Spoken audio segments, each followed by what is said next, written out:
Hello, my name is Matthew, and welcome to the Book of Matthew.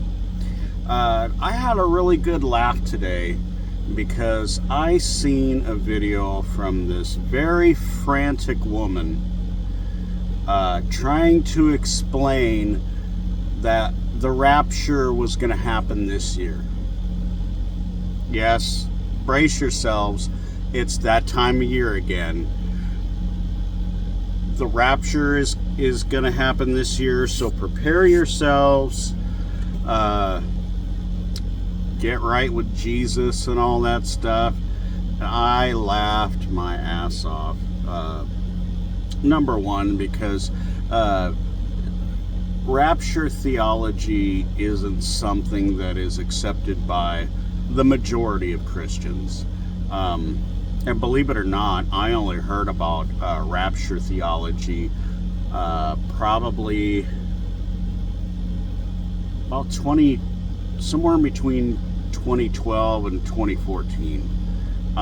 Most of the churches that I ever went to as a kid,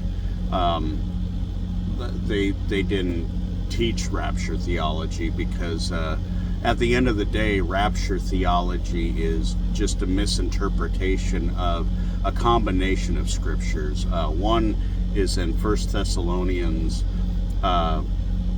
which says that Jesus is coming back on the clouds or something like that to establish his kingdom. And a verse in Luke, I don't remember which one right offhand, where it says, basically it'll say like there's two women in the field picking grain. One of them will be gone and one of them will remain, or whatever. So it's kind of a pick and choose theology, I guess, because they took something from one of Paul's letters, which I don't understand why anybody's paying attention to Paul anyway. I can get into that in a different video.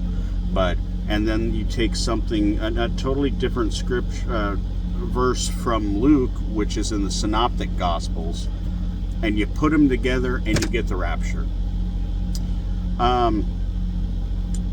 The way I understand it is rapture theology was mostly made popular in the early 19th century by a guy named John Nelson Darby. And he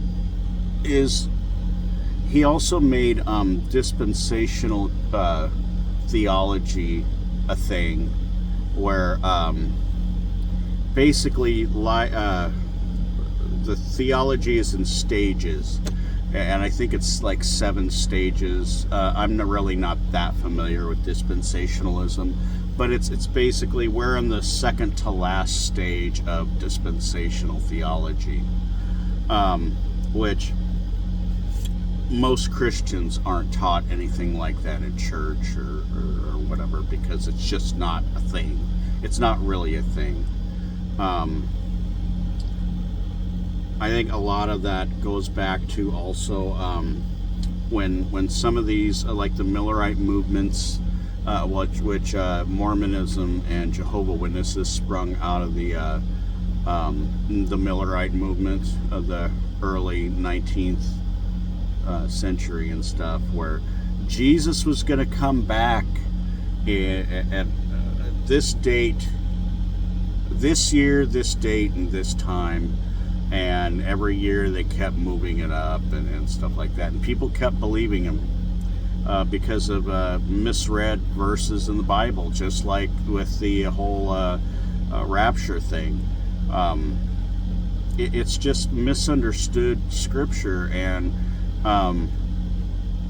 I think if you're one of those believers in the rapture, you should probably drop that, because most Christians don't believe in that sort of thing. Hell, from the research that I've done, only half of Christians believe that Jesus is God. It wasn't until after I converted to Catholicism where Catholicism taught that Jesus is God and the Son of God and God in the flesh.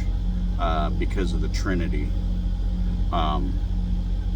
So, yeah, which not all Christian sects are Trinitarian either. One thing I can guarantee that the vast majority of Christians believe is that Jesus is at least the Son of God. That they can all agree on. But not all of them agree he's the Son of God. But anyways, yeah, back to the rapture. Yeah, it's, you know what? I'll tell you what. If you're a believer in the rapture and you think it's going to happen, you go ahead and you send me all of your money and transfer the title of all of your houses and cars. Just transfer them to me. You're not going to be here anyway, right? There you go. That way it's less for you to worry about. Yeah. Anyways, no, I like to poke fun. Yeah, so that's my little take on the rapture. But yeah, ever since like 2022 or 2023,